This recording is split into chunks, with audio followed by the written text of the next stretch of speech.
কথায় বলে রথের রশিতে টান পড়লেই দুর্গা আসে। আর এই রথযাত্রা শুরু হতেই শুরু হয়েছে দুর্গাপুজোর কাউন্টডাউন। এবার বদলের বাংলায় প্রথম পুজো। বরাবরই পুজোতে চমক দেয় তিলোত্তমা। এবারও তার ব্যতিক্রম হচ্ছে না। নতুন নতুন থিম ভাবনায় মণ্ডপ সজ্জার পরিকল্পনা উত্তর থেকে দক্ষিণের ক্লাবগুলির।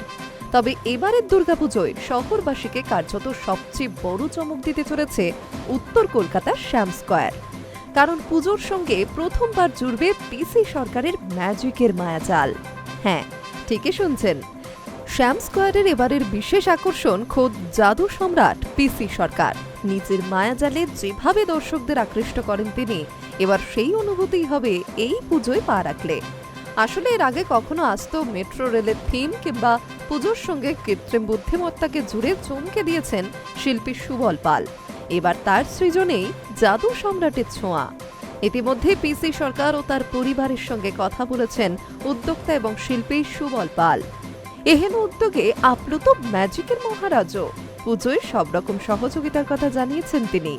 রথযাত্রার সকালেই খুঁটি পুজোর মধ্যে দিয়ে দুর্গাপুজোর সূচনা।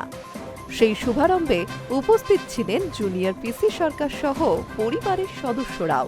প্রসঙ্গত, শ্যাম স্কয়ারের পুজো উত্তর দমদমের বিজেপি বিধায়ক সৌরভ শিকদারের পাড়ার পুজো।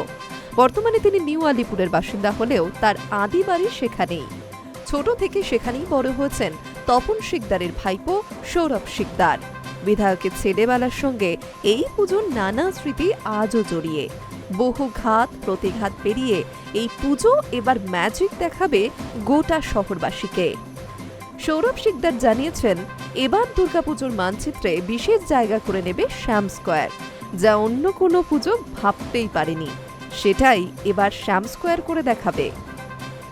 শোনা যাচ্ছে, ম্যাজিকের যে সমস্ত সরঞ্জাম ব্যবহার করেন পিসি সরকার, সেসব চাক্ষুষ করারও নাকি সুযোগ পাবেন দর্শনার্থীরা।